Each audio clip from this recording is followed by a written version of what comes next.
لە هەرێمی کوردستاندا لەگەڵ بەرزبوونەوە و نزمبوونەوەی پلەکانی گەرمە ڕێژەی پێدانی کارەباش بە هاوڵاتیان بەرز و نزم دەبێت. وەزارەتی کارەبا دەڵێت هاوڵاتیان لە وەرزی زستان و هاویندا ڕێژەیەکی یەجگار زۆر کارەبا بەکاردێنن. لە بەرامبەریشدا هاوڵاتیان دەڵێن ئەگەر لە وەرزی زستان و هاویندا کارەبامان نەبێت ئیتر بۆچیمانە. دەمەوێت لەم بارەیەوە بە دوواداچوون کەم و بزانم هۆکار و کێشەکان چین. بۆچی حکوومەتی هەرێم لە ماوەی 26 ساڵی حکومڕانیدا نەیتوانی و ئەم کێشەیە چارەسەر بکات.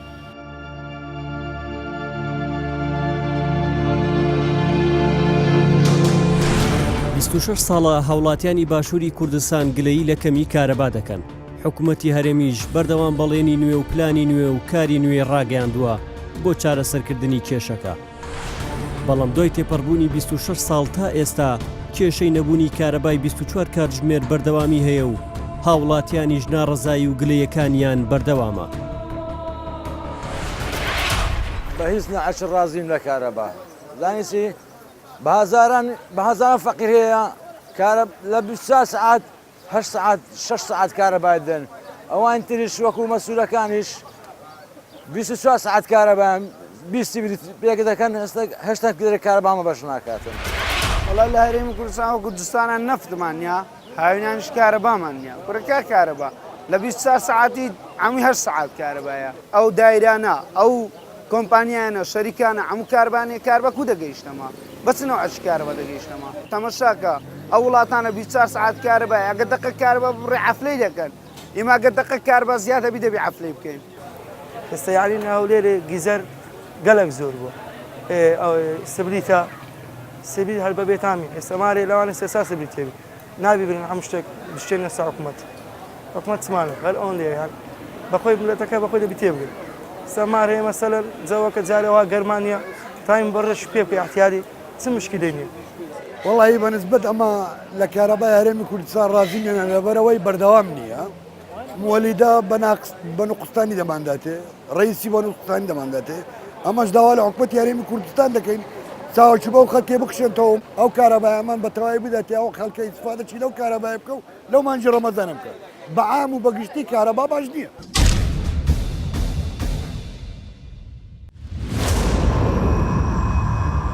کاتێک لە هەرێمی کوردستان باز لە کێشەی کارەبا دەکەیت ڕاستە و خۆ باسی کارەبای مۆلی داهلیەکانیش دێتە ناو باسەکەوە.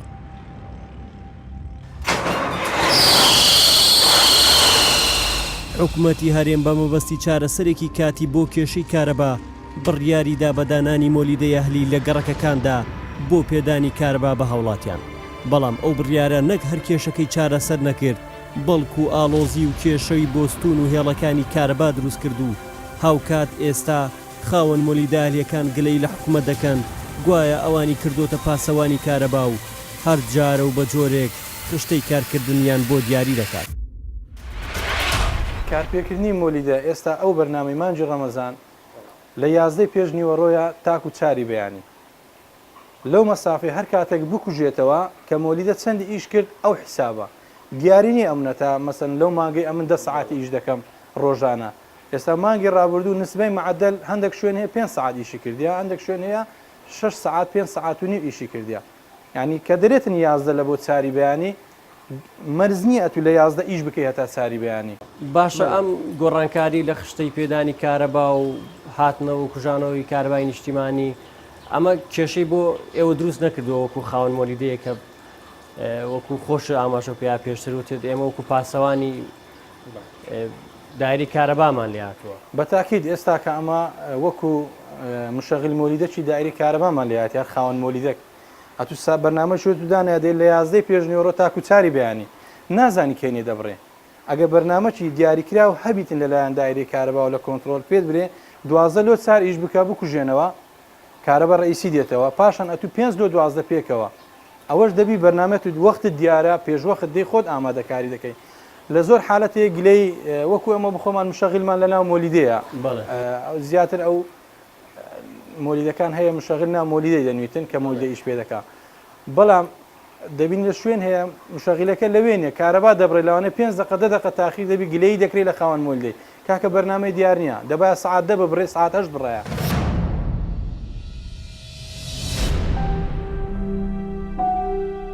لە هەرێمی کوردستان بەهۆی خراپی و کەمی کارەبا گەر شاری هەولێر بەنمونە وەربگرین نزیکەی 2500 مۆلیدەی کارەبای ئەهلی تێیدا کار دەکات کە ڕۆژانە بەشێکی زۆری کارەبای هاوڵاتیان دابین دەکەن.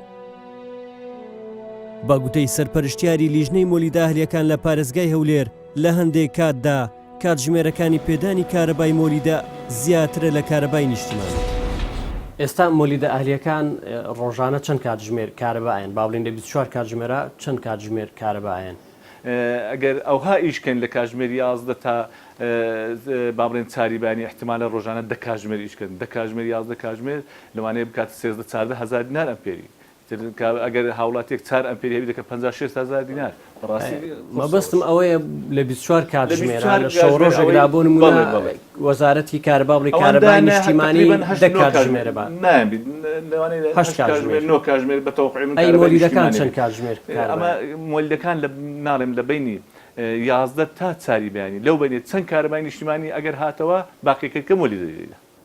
واتە مۆلیدە ئەهلیەکان تاویزی ئەو کارەبای نیشتیمانی 11 کاتژمێر لەوانەیە مۆلیدەکانیش بکەن ئەو مانگەی. بەڵێ واتە مۆلیدە ئەهلیەکان کارەبای زیاترە لە کارەبای نیشتیمانی. بەڵێ ئەگەر وابی ئەوان زیاتر دەدەن.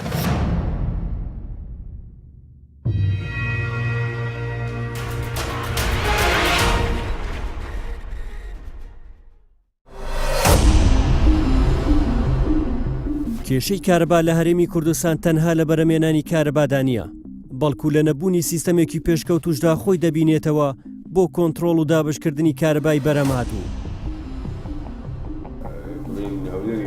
بەڕێوبەری کۆنتڕۆلی کارەبای هەرێمیش ئەو ڕاستیە ناشارێتەوە. ئەم شاشانێکی ئێوەی بێنن ئەمە بەس بریتە لە گواستنەوەی چەند زانیاریەکی کەم لە وێزگەکانی بەرەمهێنان بۆ ئەم سەنتەرە. بەڵام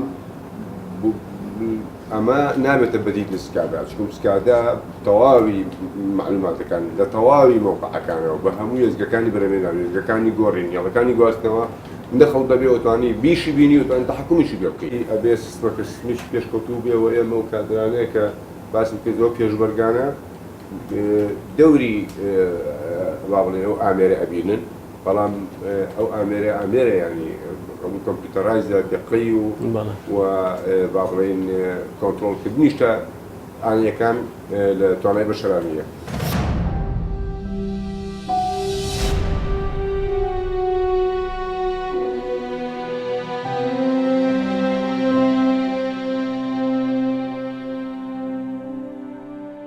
کاگومێت ئەبینین خەڵک زۆر جار ئەو گلەیەکە ئەڵێ لەگەڵ بەرزبوونەوە و نزمبوونەوەی پلەکانی گەرما ڕێژەوەی پێدانی کارەباش بەرز و نزمەکە کەم و زیاکە هۆکاری ئەوە چییە؟ کێشەی ئەوە چێ کە تا ئێستا حکوومەت نەیتوانیوە کارەبای 24 کاتژمێری بۆ هاوڵاتیان دابین کات؟ ئێمە لە ماوەکانی ڕابردووە زۆر قسەمان لەسەر بابەتە کردووە.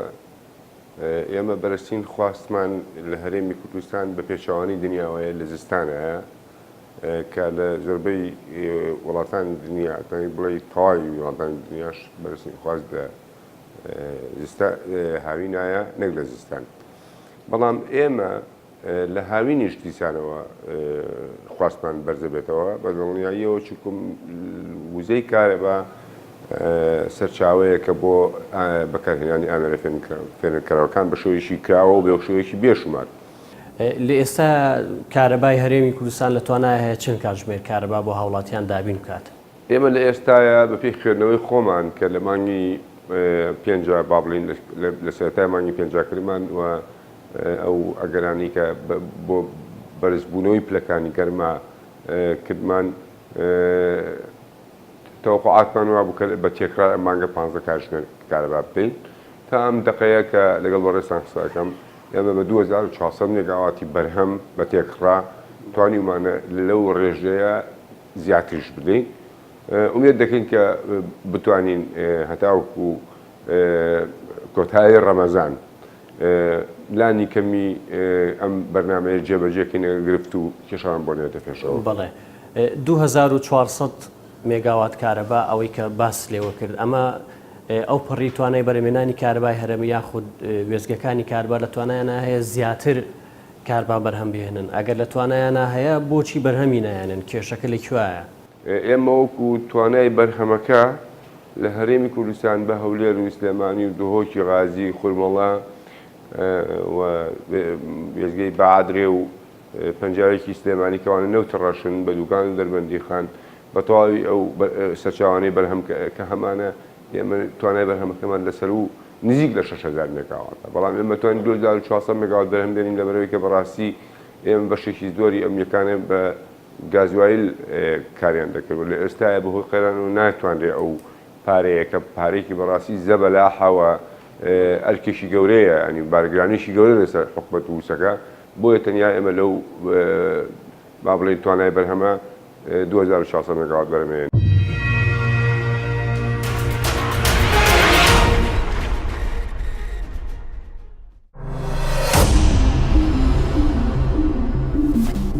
کێشەی کارەبای باشووری کوردستان وەک هاوڵاتیەک ئاماژەی پێدەکات تەنها لە ئەستۆی حکوومەتی هەرێمدانە بەڵکو ئەم هاوڵاتیە خەڵکیش بە بەشێک لە کێشەکانی خراپی و کەمی کارەبا دەزانێت. ئەو فلێ دەکەنەوە دەشتێنیان دەکەنەوە زۆر احتیاجە ئالێرانە لەناو ئێرە قەپاغەکەیە دیتیتم لەناو ئێرە قەپاغەکەی و زۆستەوە کرد ئالێرە جەمپەرەشی لێ دەدەن کارەبا کەمتر دێتەوە یەکەش یا وەژیت کەش ئەگەر بێر سەعاتەکە بە فولی دێتەوە جاروەیە بە فولی کارەبا پارەی لۆ دێت هەش هیچ لۆ نایێت. تۆ وەکو هاوڵاتێک تا چۆن ڕازیت لە کارەبا؟ لە کارەبا ڕازینە بەس اقتصادمان نییە لێرە اقتصادمان زۆر کەمە لە سەعاتەکەی خۆی کارەبا چی لێ فێری لۆ دەکات بۆ پارە اقتصاد نییە کابرا هەیە مار هەیە 100 ئەمپێری بەکاردێنی دێت لە جارەی دەرێ حکومەت خراپە حکومەت خراپ نییە مەعاویلە 400 کەیفی بە مانگەکی 3 جاریان گۆڕیە حکومەت کارەبا هەیە لۆ کارەبای نییە بەس اقتصاد نییە مار هەیە 100 ئەمپێری بەکاردێنی مار هەیە 80 بەکاردێنی پێوەری زیرەکیان دانا پێوەری زیرەک سەری نەگرت پارێ زیاد دەخیندەوە خەڵکەکە هەمووی گۆڕیەوە کێشە لە پێوەرە زیرەکەکان بەڵێ هەبوو 100,000 لۆدات هەبوو 600,000 لۆدێ بەڵێ عین ئەوەی 600,000 لۆدێ هیچی پێ نەکردی ئەوەی 100,000 لۆدێ دقاتی پێ دەکرد.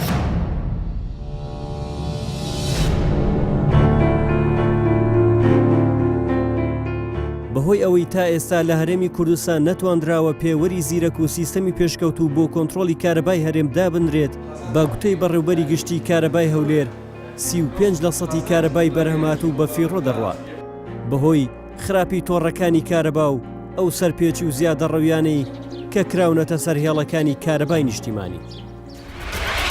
ڕێژەی وزەی ونبوو ئێمە لە هەرێمی کوردستان بەگشتی نزیکەی 135 ئەو ڕێژەیە لە 112 تاوەکو 115 بە وزەی ونبوو کە لە تۆڕەکانی کارەبادا ڕوودەدەن بەهۆی هۆکاری تەکنیکیەوە ئەوە دەتوانین بە شتێکی تا ڕادێک ئاسایی وەربگرین لەبەرەوەی تۆڕەکانی کارەبامان بەهۆی جێبەجێنەبوونی پلانەکانمان لە ڕابردوودا لە قەیرانی دارایی ئەوە بەشێکە لە هۆکارەکە بەشی دووەمیان کە نزیکەی 120 دەکات ئەوە ڕێژەی وزەی ون بووە بەهۆی سەرپێچیەکان لەسەر تۆڕەکانی کارەبادا پرۆسەی بڕینی سەرپێچەکانی سەر تۆڕەکانی کارەبا بە بەردەوامی ئەنجام درا لە پارێزگای هەولێر لۆ نمونە لە ساڵی 2016 زیاتر لە 6,000 سەرپێچی کار لەسەر تۆڕەکانی کارەبایان لێ بڕایە و ڕێکاری یاساییان بەرامبەر وەرگیرایە و هەروەها سزای مادی دراون کە بڕی ئەو پارەی کە کۆکرێتەوە لە باڵین داهاتەکەی ئەو سەرپێچیانە نزیکەی 1 ملیارد دینار بۆ لە ساڵی 2016.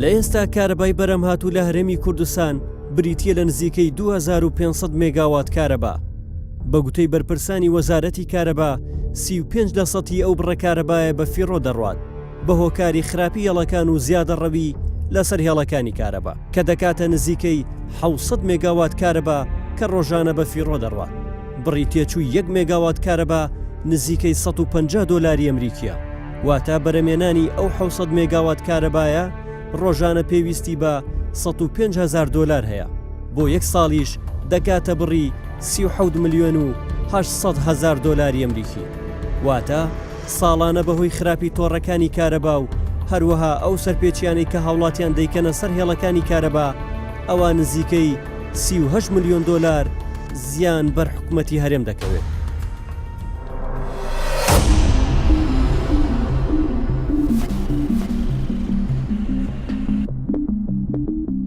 سەرپێچی و زیادە ڕەویەکانی بەشێک لە هەوڵاتیان بۆ سەرهێڵەکانی کارەبا وەزارەتی کارەبایان ناچار کردووە بەردەوام بە شوێنە و کەس و شوێنانەدا دەگەڕێن کە زیادە ڕەوی دەکەنە سەرهێڵەکانی کارەبا. بۆ ئەمە بەسەش لە شاری هەولێر ژنەیەکی تایبەت لە وەزارەتی کارەبا و پۆلیس و هێزی زێرەفانی بۆ بڕینی زیادە ڕەویەکان و سزادانی سەرپێچی کاران پێک هێنداوە.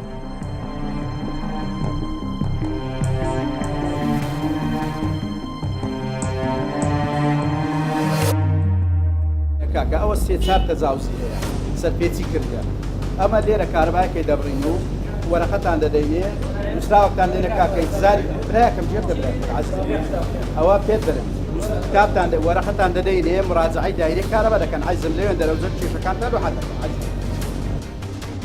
کاک حەکیم ئەوە خاوەنی ئەو باڵەخانەیە بوو سەرپێچی هەیە سەرپێچیەکەی چی بوو؟ سەرپێچەکەی مۆری سەرەوەی دەستکاری کردیا مۆری ژێرەوەی دەستکاری کردیا پێوەری کارەبا پێوەری کارەبای هەر ماڵێکی یا هەر باڵەخانەیە کە کارەبای دەدرێتێ بە ئەم پێ دەدرێت ئەگەر پێ سێ سەرپێتی دەدرێتێ سێفیدا سێفی شازدا ئەوە نازان بزە موافقەی هەر ئەو پەڕی ئەگەر هەیتی ئاخر حەد سێفیە خاوەنەکە بینیمان مناقەشە لەگەڵ تۆ کرد باسی چێویست لە جەنازە بارم قرس مەکە ئەوە ئاگامان لێ نەبووە نەمازانێ پێشکە ئەگە دەکرێ یارمەتیم دەبوو سەدانی دایرە داوای ئاسانکاریە ئاسانکاری ئەو دانی بەوانە کە سەرپێچی کردوە حاشای گوتی کارەبایەکە پێت تۆ کارەباسی ناینە ئەوەندەی دەگوتەوە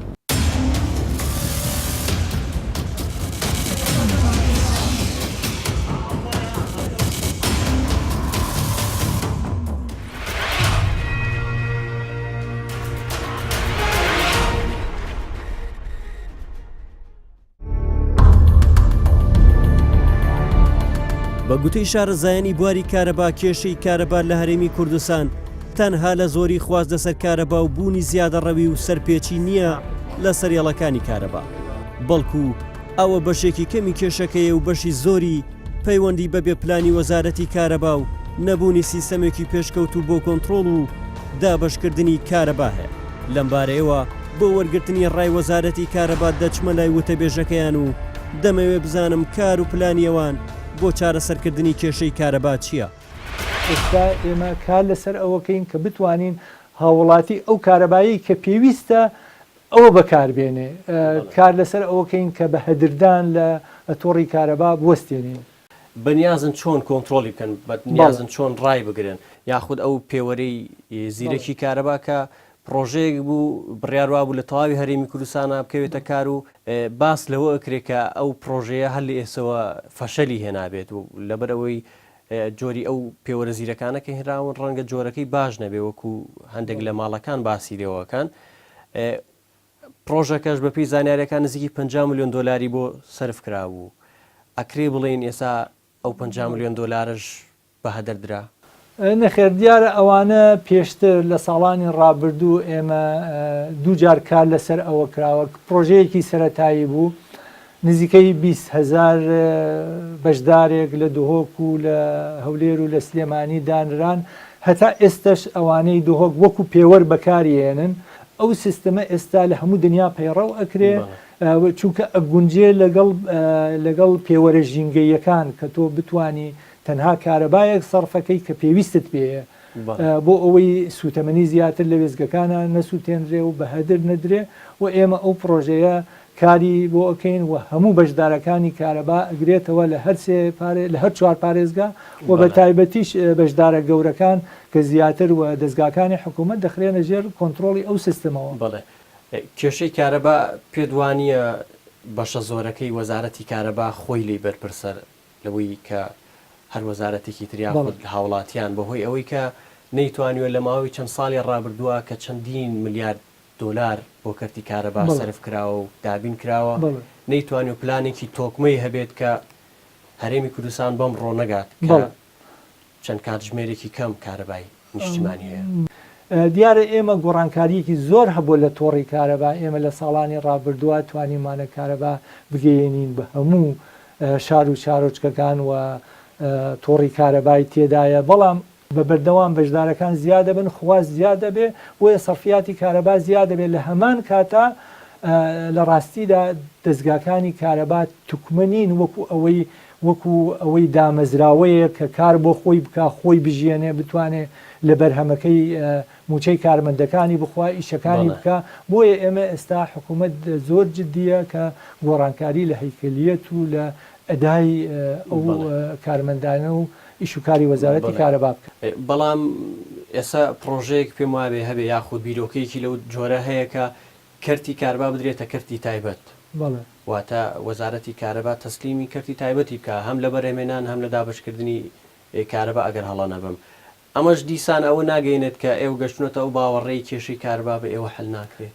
نەخێر ئەمە پێڵێن ریفۆرم لە هەموو دنیا کراوە دامەزراوە شەریکە دەکرێت ئەم شەریکەی مساهم بێ کە کەرتی تایبەتی شتیایە بەشدار بێ و حکوومەتی شتیایە بەشدار بێ. ئێمە مۆزەفێکی زۆرمان هەیە کارمەندی تەکنیکی زۆر باشمان هەیە بەڵێ ئەو گۆڕانکاریە هەردەبێ بکرێ و ئەمە شتێکە لە هەموو دنیا کراوە و ئەو بریارە دراوە کە کەرتی کارەبا دەکرێت بە دامەزراوەیە کە بتوانێت خۆی بژێنێ کارمەندەکانی بژێنێ و خزمەتگوزاریەکی باشیش بۆ خەڵک پێشکەش بکە.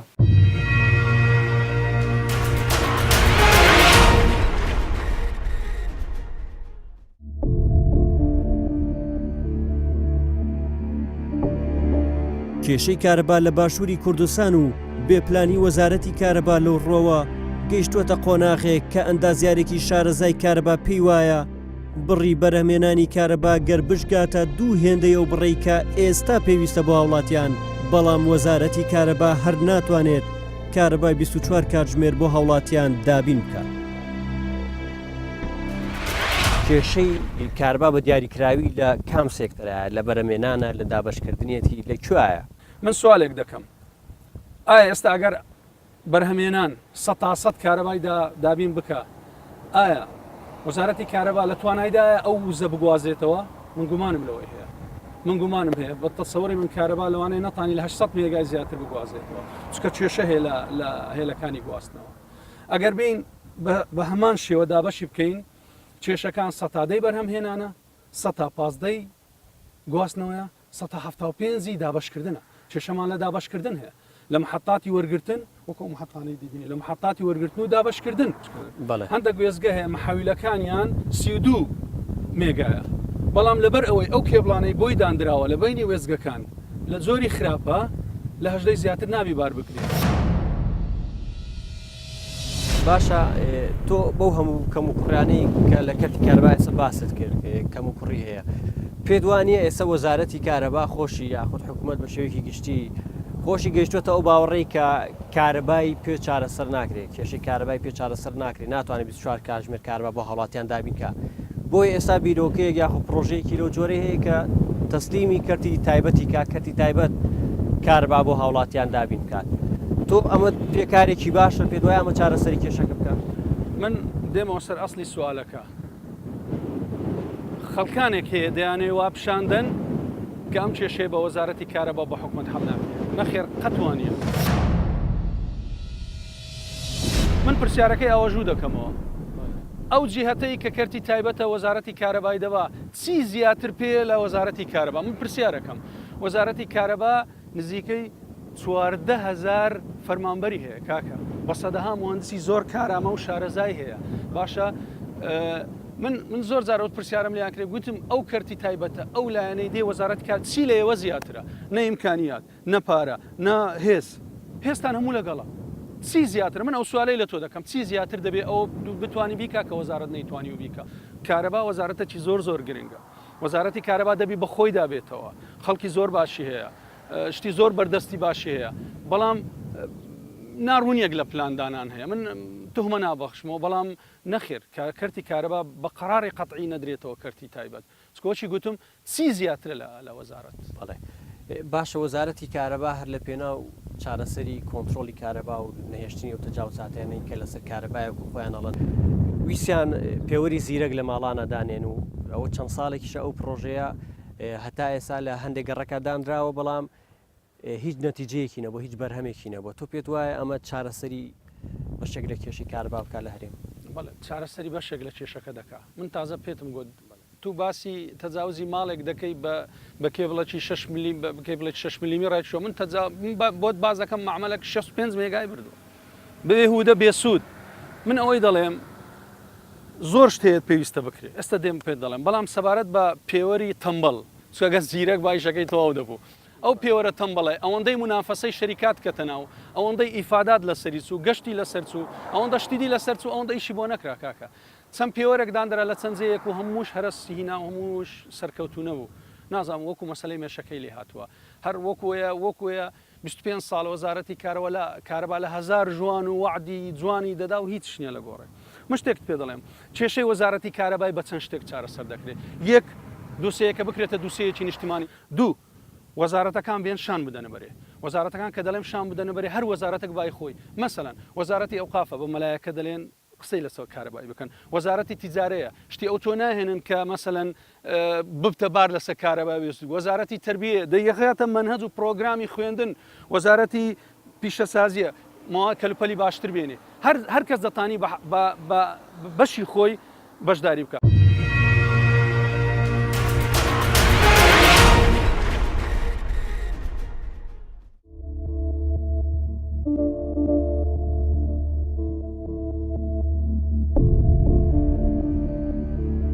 دوای 26 ساڵ کارکردن حکوومەتی هەرێم و وەزارەتی کارەبا بۆ چارەسەری کێشەی کارەبا بەڵام هێشتا و کێشەیە بەردەوامی هەیە و وێڕای خەرجکردنی چەندین ملیار دۆلار کەچی نەتوانراوە کارەبای 24 کاتژمێر بۆ هاوڵاتیان دابین بکرێت بۆیە دەکرێت بڵین کەرتی کارەبا لە هەرێمی کوردستان لە قەیراندایە ئێستا سەرجەم وێزگەکانی بەرەمێنانی کارەبا بە کەرتی گشتی و تایبەتەوە توانای بەرەمێنانی 5557 مێگاوات کارەبایان هەیە بەڵام لە ئێستا بەهۆی نەبوونی سوتەمەنی پێویست تەنها نزیکەی 2500 مێگاوات کارەبا بەرهەم دێت ئەمە لە کاتێکدایە کە لە ساڵانی 2011 تا 2014 نزیکەی 30 تریلیۆن دینار بۆ کەرتی کارەبا تەرخان کراوە بەشێکی زۆریە و بڕەپارەیەش لە کڕینی سوتەمەنی خەرج کراوە.